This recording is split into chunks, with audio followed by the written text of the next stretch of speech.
తీసుకొచ్చినటువంటి జీరాంజీ చట్టాన్ని కూడా దాంట్లో ఉన్న కుట్రలు కుతంత్రాలు కూడా పబ్లిక్ వివరిస్తామని తెలియజేస్తా ఉన్నాం. నమస్కారం.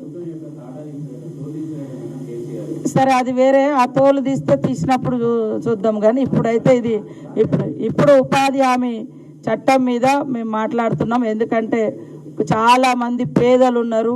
ఉపాధి లేకుంటుంటే గ్రామీణ వ్యవస్థలో మరింత పేదరికం వచ్చే ప్రమాదం మీకు అందరికీ తెలుసు. కాబట్టి ఫ్లెక్సిబుల్గా ఉన్న చట్టం ఇది. అంటే వాళ్లకు పని కల్పించడం మన బాధ్యత, పని అడగడం వాళ్ళ హక్కుగా ఉండి, తర్వాత వాళ్ళ ఊర్లలో ఎలాంటి పనులు చేసుకోవాలో వాళ్ళే నిర్ణయించుకునే హక్కు కూడా వాళ్ళకు ఉండే. ఇప్పుడు అలాంటివన్నీ కూడా తీసేయడంతో చాలా ప్రమాదం ఏర్పడుతుంది గ్రామీణ అభివృద్ధికి. కాబట్టి దాన్ని మేము బీజేపీ తీసుకొచ్చిన ప్రభుత్వాన్ని ఖండిస్తూ ఉన్నాం.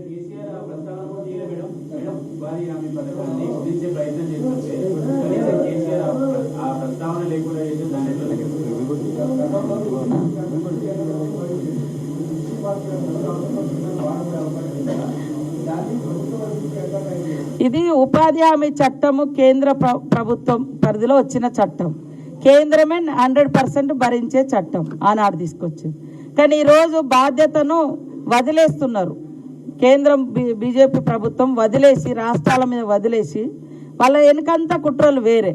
కాబట్టి ఇందాక మీరు అన్నట్టుగా గత ప్రభుత్వం ఉపాధి హామీ చట్టం మీద ఎప్పుడు కూడా వాళ్ళు సమీక్షలు చేయలేదు.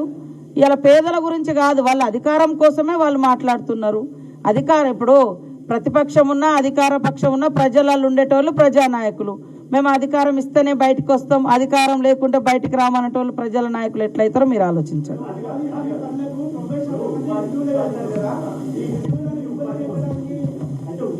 One at a time. You please.